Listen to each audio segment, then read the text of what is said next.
Anarchy کا علاج یہ نہیں ہے کہ آپ لوگوں کی رائے پر قدغن لگا دیں. انارکی کا علاج یہ ہے کہ آپ شائستگی اچھا آپ قدغن نہیں لگا رہے, آپ رائے کو انفلوئنس کرنے کی بات کر رہے ہیں. رائے کو ایجوکیٹ کرنا, انفلوئنس کرنا جو ہے یہ تو غلط لوگوں کا کام ہوتا ہے. انفلوئنس وہ لوگ کرتے ہیں جو اپنی دولت سے, اپنے اقتدار سے لوگوں کی رائے پہ اثر انداز ہوتے ہیں. استدلال کی بنیاد پر جب رائے پہ آپ اثر انداز ہوتے ہیں تو اصل میں آپ دلیل کا اثیر دوسرے کو کرتے ہیں.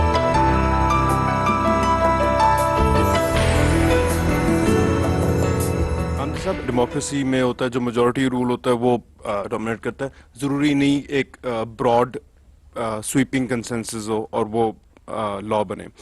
جو ریلیجن کے ساتھ ایشو یہ ہے کہ ریلیجن میں لوگوں کے سینٹیمنٹس بہت زیادہ انوالوڈ ہوتے ہیں. اگر آپ میجورٹی کے تھرو کوئی ریلیجس لا اگر آپ امپلیمنٹ کرائیں گے تو جو اس کی مائنورٹی ہوگی, اور وہ ایک بہت چھوٹی مائنورٹی نہیں, ایک سائزبل مائنورٹی ہوگی, اس کو اچھا نہیں لگے گا اور وہ وہی کام کریں گے جو طالبان نے کیا. طالبان کو وہ پسند نہیں تھا جو پاکستان کی میجورٹی نے اسلام امپلیمنٹ کیا تھا, اور انہوں نے ہتھیار اٹھا لیے. ٹھیک ہے, آپ باقی سارے جو نارمل آپ کے جو ہیں لیگل ایشوز ہیں اس میں لوگ ہتھیار نہیں اٹھاتے, اس طرح اتنے زیادہ نہیں اٹھاتے. میں آپ کو بہت سی مثالیں دے سکتا ہوں جس میں لوگ ان کے علاوہ ایشوز پر بھی ہتھیار اٹھاتے ہیں. مثلا تامل ٹائیگر نے کس بنیاد پر ہتھیار اٹھائے تھے, آئرش آرمی نے کس بنیاد پہ ہتھیار اٹھائے تھے.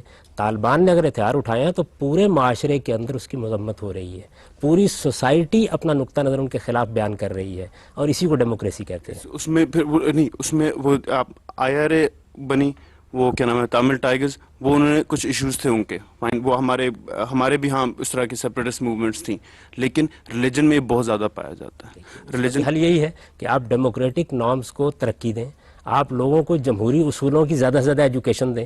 آپ طالبان سے بھی یہ بات کریں کہ تمہارے لیے راستہ جمہوریت ہے, آؤ جمہوری اصولوں کے اوپر فیصلے کریں. طالبان وہ جمہوریت میں ہار جائیں گے, وہ لوگ میجورٹی میں نہیں ہیں, وہ ہار جائیں گے, ان کو پتہ ہے وہ جمہوریت پہ نہیں آئیں گے. کچھ دیر تک جب آپ صبر کے ساتھ معاملہ کریں گے اور ایجوکیٹ کریں گے تو وہ یہ مان جائیں گے کہ یہی صحیح طریقہ ہے. اور سوسائٹی کے اندر ہر جگہ لوگ جذباتی بھی ہوتے ہیں, اور ہر معاشرے کے اپنے آپ معاملات کو دیکھ کر یہ فیصلہ کرتے ہیں کہ اب ہمیں کس جگہ سے اس کو ایجوکیٹ کرنا ہے. ہمارے معاشرے کے اندر کتنے معاملات ہیں جن میں بے پناہ جہالت ہے, لیکن ہم وہاں کیا کرتے ہیں, ہم اپنے معاشرے کو ایجوکیٹ کرتے ہیں. معاف کیجیے گا, یہ مغربی معاشرے میں اس وقت جو نظام آپ دیکھ رہے ہیں یہ نظام ایک دن میں وجود میں نہیں آیا. آپ اس نظام کی تاریخ پڑھیے, اس میں جو اسمبلی کا اسپیکر ہوتا تھا ان کے یہاں پارلیمنٹ کا, اس کو بادشاہ کے سامنے لے جایا جاتا تھا اور کتنے اسپیکر قتل کر دیے گئے. ایک پوری تاریخ گزری, مختلف مراحل سے گزری, اس کے بعد جا کے کچھ روایات بنی. سوسائٹی ایسے ہی تشکیل پائی. میرا پوائنٹ یہ تھا کہ مذہب اور ڈیموکریسی دو الگ الگ چیزیں, اور کہیں آپس میں مل نہیں سکتی. پہلا سوال بھی میرے اس سلسلے میں تھا, دوسرا سوال بھی یہی ہوگا. خلفائے راشدین کا دور مثالی دور کہا جاتا ہے, اور خلفائے راشدین کے دور میں دیکھا جائے تو اس میں آپ کو جمہوریت, ڈیموکریسی کے یا پبلک اوپینین کے یا اس وقت کے کسی بھی اس طرح کی فارم کی آپ کو مثال نہیں ملتی. یا نامینیشن ملتی ہے یا پھر سلیکٹ فیو سے نامینیشن ملتی ہے, اور جو کلوزسٹ ٹو ریفرینڈم آپ کہہ سکتے ہیں جب وہ ہوا تو اس کے بعد جنگ ہوئی ہے. دیکھیے میں آپ سے گزارش کروں, ایک چیز ہوتا ہے اصول, ایک ہے اس کا اطلاق اور اس کی اپلیکیشن. اپلیکیشن ہمیشہ حالات کے لحاظ سے ہوتی ہے. خلفائے راشدین ایک قبائلی معاشرے میں نظم چلا رہے تھے. قبائلی معاشرے میں اگر آج آپ کو بھی انتخابات کرانے پڑیں, آپ کا بھی قبائلی علاقہ ہے, آپ کے یہاں بھی بلوچستان میں بھی قبائل ہیں, تو وہاں آپ دیکھتے ہیں کہ بہت سی وہ چیزیں آپ کو قبول کرنا پڑتی ہیں جو وہاں کے تمدنی حالات کا ناگزیر تقاضا ہے. عرب میں قبیلے تھے, ان قبیلوں کے سردار تھے, ان سرداروں کو ایک نوعیت کا جمہوری اقتدار ان کے اوپر حاصل تھا. یہی سردار تھے جو زیادہ تر رائے پر اثر انداز ہوتے تھے, اور انہی کے ذریعے سے نظم اس سے پہلے سے چل رہا تھا. جب اسلامی حکومت قائم ہوئی, رسالت مآب صلی اللہ علیہ وسلم نے ایک نظم قائم کر دیا اور خلفائے راشدین کے انتخاب کا موقع آیا, تو سب سے پہلا سوال یہی پیدا ہوا کہ اب اقتدار کس کو دیا جائے گا. اور آپ دیکھیں حضور صلی اللہ علیہ وسلم نے آخری فیصلہ کیا فرمایا. آپ نے جو فیصلہ فرمایا وہ نقل ہوا ہے ہمارے ہاں حدیث کی کتابوں میں. وہ فیصلہ یہ تھا کہ میرے بعد قبیلہ قریش کے لوگوں کو حکومت مل جائے گی. دلیل کیا دی؟ الناس تبع لقریش, لوگ قریش کے پیچھے ہیں, لوگوں کی تائید ان کو حاصل ہے. مسلمہم لمسلمہم و کافرہم لکافرہم, مسلمان بھی ان کے مسلمانوں کے پیروں ہیں, اور جو پہلے منکرین تھے وہ بھی ان کے منکرین کے پیروں تھے. اس وجہ سے اس قبائلی نظام کے اندر جس قبیلے کو عوام کی عمومی تائید حاصل تھی اس کو اقتدار منتقل خلفائے راشدین جمہوریت کی حمایت کرتے تھے, جمہوری اصول کی, جمہوری اصول کی, اس لیے کہ جمہوری اصول تو قرآن میں بیان ہوا ہے. اپنی کتاب سبل الاغشاء میں حضرت ابو بکر سے ایک کوٹ انہوں نے کوٹ کیا ہے. حضرت ابو بکر کا قول ہے کہ اقتدار اس کے حوالے کرو جو خود نہ کہے کہ اقتدار میرے لیے ہے بلکہ لوگ اسے کہیں کہ اقتدار تمہارے لیے. لیکن ہم صاحب جس جمہوری نظام کی جس میں ہم رہتے ہیں, جس کو ہم نے ایکسپیرینس کیا ہے, اس میں ہر امیدوار خود کو مسٹر پرفیکٹ سمجھتا ہے اور کہتا ہے جی میرے میں یہ خصائص ہیں تو آپ مجھے ووٹ دیں. تو آپ اس جو آپس میں ٹکراؤ ہے, کانٹراڈکشن ہے, اس کو کیسے ختم کریں گے؟ سمجھ لیجئے, مذہب دو طرح سے اپروچ کرے گا, ایک قانون ہوتا ہے اور ایک انسانی اخلاق کی اصلاح ہے. یہ انسانی اخلاق کی اصلاح ہے کہ آپ حکومت کا نظم جب قائم کرنے جا رہے ہیں تو ایسے لوگوں کو آپ منتخب کریں جن لوگوں میں یہ اور یہ اوصاف اور صفات ہوں. یہاں عوام کو کہا جا رہا ہے ان کی تربیت کیسے ہو. ایک ہے قانونی معاملہ کیا, قانونی معاملہ یہ ہے کہ لوگ جس کے حق میں رائے دیں گے وہ منتخب ہو جائے گا. ایک یہ ہے کہ لوگوں کو آپ ایجوکیٹ کر رہے ہیں اور پیغمبر لوگوں کی تعلیم دیتے ہیں, وہ معلم ہوتے ہیں انسانیت کے, وہ بتاتے ہیں کہ کیسے لوگوں کا انتخاب کرو اور لوگوں کو بتاتے ہیں کہ ان کے اندر اقتدار کی حرص نہیں ہونی چاہیے. پہلے انہوں نے جیسے ہی ریفرینڈم کیا سٹارٹ ہوا اسلامی تاریخ میں تو ساتھ ہی جنگ چھڑ گئی. پہلے تو جتنی خلفاء کی نامینیشنز ہوتی تھی, نہیں ہوا. دیکھیے بات یہ ہے کہ جو برسر اقتدار پارٹی یا جماعت ہے اس کے لیڈر مل کے انتخاب کرتے رہے, کوئی نامزدگی بھی نہیں ہوئی.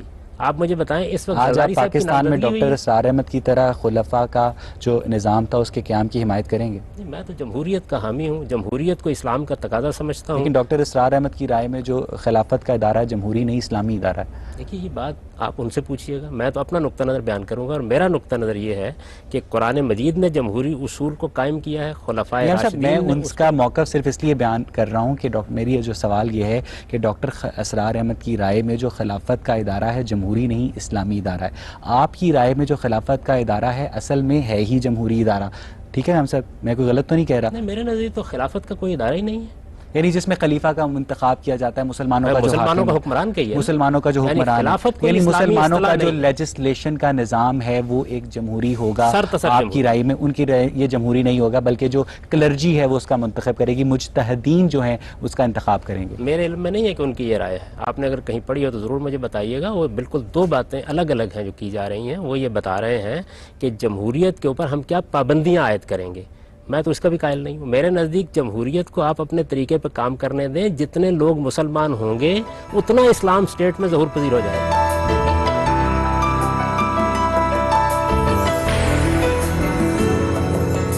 سر آپ نے گفتگو کے شروع میں بات کی تھی ایک سروے کی کہ پاکستان میں جو ہے وہ چند ہفتے قبل ایک سروے ہوا جس میں 81% کمیونٹی نے جو ہے وہ شریعہ کی انفورسمنٹ کے بارے میں رائے دی اور اس سے اگری کیا.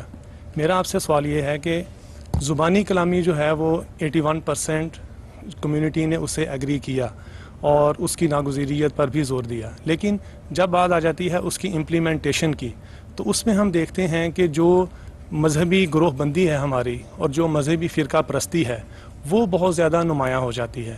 یعنی کہ جو بھی فرقہ ہے وہ یہ چاہتا ہے کہ جو اس کی جس یعنی کہ فقہ کا یا جس مسلک کا یا جس گروہ کا پیروکار وہ ہے, اس پیروکار کے جو عقائد ہیں اور جس کے اعتقادات ہیں وہ اعتقادات جو ہیں وہ انفورس کیے جائیں, وہ امپلیمنٹ کیے بات پھر فرقہ پرستی آپ کا جو ہے وہ اس کے بارے میں کیا نقطہ نظر ہے کہ اس جو مذہبی فرقہ پرستی ہے اس کا تدارک اور اس کا خاتمہ جو ہے وہ کیسے ہو سکتا ہے, اور اسلامی نظام کے نفاذ میں جو یہ ایک رکاوٹ ہے اس کو ہم کیسے دور کر سکتے ہیں؟ جمہوری عمل کو جاری کر دیجئے.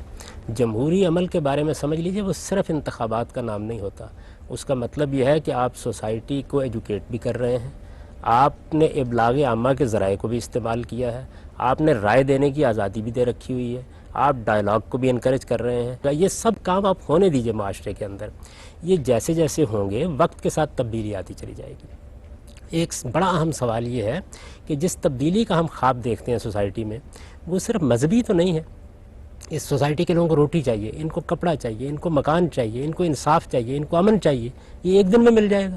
اس کا راستہ بھی یہی ہے کہ ہم اپنے معاشرے کے اندر جمہوری عمل کو جاری کریں. جمہوری عمل جیسے ہی جاری ہوتا ہے تو لوگوں کے لیے ایجوکیٹ ہونے کے موقع ہوتے ہیں. جمہوریت کو تسلیم کرتے ہی آپ کو آزادی رائے کو تسلیم کرنا پڑتا ہے, آپ کو مکالمے کو تسلیم کرنا پڑتا ہے, آپ کو لوگوں کے اختلاف رائے کو ماننا پڑتا ہے, اور آپ کو یہ اصول ماننا پڑتا ہے کہ اکثریت کی بنیاد پر فیصلے ہوں گے تو وہ نافذ ہو جائیں گے. ہمیں اختلاف کا حق باقی. جی آپ پوچھیے. بنیادی طور پر تو اب بحث یہاں تک پہنچ چکی ہے کہ آپ نے یہ بات تسلیم کر لی جائے کہ تنوع کو اور لوگوں کی اختلاف رائے کو جو احترام دینا چاہیے سر, اور جمہوریت کا ایک ایسا فارمولہ ہے جو ہر سچویشن اور ہر کسی بھی مسئلے پر فٹ ہو رہا ہے. تو پھر اس طرح سے یونیورسلٹی کی، آفاقیت کی تو کہیں گنجائش ہی نہیں رہتی، کوئی بھی الٹیمیٹ سچ نہیں ہے. تو پھر انسانوں نے اپنے انبیاء، اپنے ایسے ڈیوائن تھاٹ بھی جمہوریت پہ کیوں نہیں سلیکٹ کیے؟ جمہوریت ہوتی تو حضرت محمد صلی اللہ علیہ وآلہ وسلم تو کسی جمہوریت نے تو انہیں نبی نہیں بنایا، وہ تو اللہ کی طرف سے آئے تھے.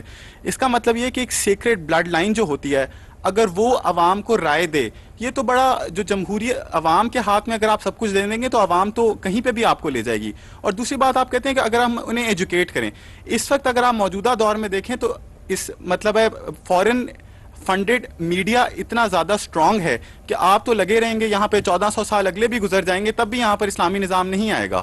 تو کس طرح سے یہ دو وے پروسیس ہے کہ ایک سیکریٹ جو بلڈ لائن ہے، یہ جو اللہ تعالیٰ کی طرف سے تفویض کردہ جو نبی ہے، وہ لوگوں کو جب رائے کو ہموار کرے گا تو وہ بھی ایک جمہوری نظام ہے، لیکن عوام کس طرح سے ایک صحیح فیصلہ کر سکتی ہے؟ اس کے بارے میں آپ کیا کہتے ہیں؟ یہ بتائیے کہ خدا کے پیغمبر جب آتے ہیں تو وہ آ کے لوگوں کے اوپر کوئی ڈنڈے سے چیز مسلط کر دیتے ہیں؟ ان کے بارے میں قرآن یہ کہتا ہے انما انت مذکر لست علیہم بمسیطر. وہ بھی آ کے لوگوں کو قائل کریں گے. جب لوگوں کو آپ قائل کر رہے ہوتے ہیں اور حق و باطل کے فیصلے کر رہے ہوتے ہیں تو وہ دلیل کی بنیاد پر ہوتے ہیں، وہ کبھی جمہوری بنیاد پر نہیں ہوتے. جمہوریت فصل نزاع کا طریقہ ہے، یعنی جب لوگوں میں کسی چیز کی تعبیر کے بارے میں اختلاف ہو گیا اور ہمیں ملک کی سطح پر، قوم کی سطح پر کوئی فیصلہ کرنا ہے تو وہ جمہوری طریقے سے ہوتے ہیں. مذہب کے فیصلے جمہوری طریقے پر نہیں ہوتے. مجھے دین قبول کرنا ہے، میں دلیل کی بنیاد پر قبول کروں گا.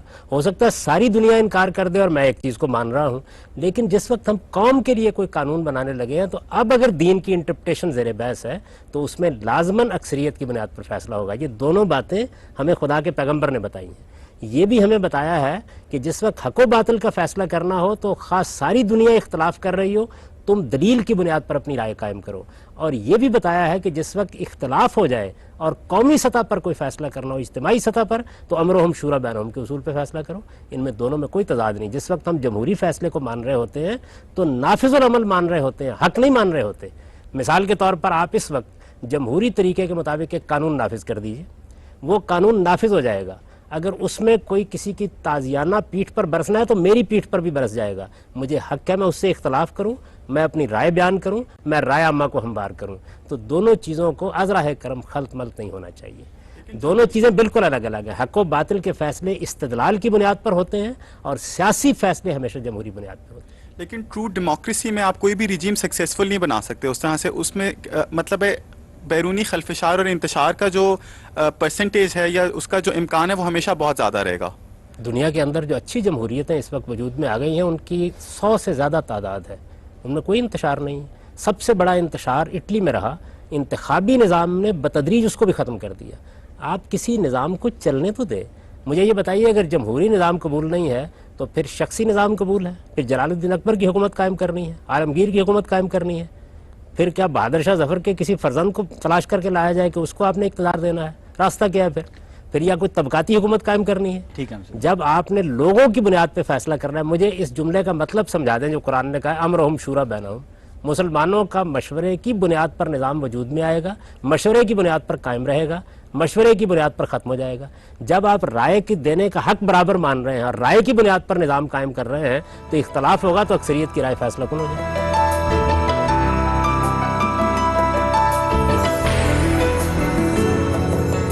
کہ آپ نے کہا امرہم شورا بینہم کہ مسلمانوں کی جو حکومت ہوگی ان کے باہمی مشورے سے ہوگی. صاحب آج کل صورتحال یہ ہے کہ آج کل مسلمانوں کی یا عیسائیوں کی یا ہندوؤں کی حکومت نہیں ہوتی بلکہ ایک ملک کی حکومت ہوتی ہے. پاکستان کی حکومت ہے، مصر کی حکومت ہے، ایران کی حکومت ہے. تو جب اس ملک کی حکومت کا، ایک نیشن سٹیٹ کی حکومت کا انتخاب کیا جاتا ہے تو صرف اس میں مسلمان ووٹ نہیں ڈالتے، اس میں غیر مسلم بھی ووٹ ڈالتے ہیں، جس کو جو اسلامک جورسپروڈنس ہے وہ اس کو باہر کر دیتی ہے غیر مسلموں کو ووٹ ڈالنے کے پروسیس سے. کیوں باہر کر دیتی ہے؟ مسلمانوں کے ہیں، اس کے فیصلے کرنے کا حق ان کو ہے. رسالت میں آپ صلی اللہ علیہ وسلم نے غیر مسلموں کو اسلامی ملک میں ووٹ ڈالنے کا اختیار حاصل ہے اسلامی حکومت کے قیام میں. ہم نے دیا ہوا ہے یہ حق، پاکستان میں حاصل ہے. اگرچہ ہمارے آئین میں یہ لکھا ہوا ہے کہ اس میں کوئی قانون قرآن و سنت کے خلاف نہیں ہو سکتا،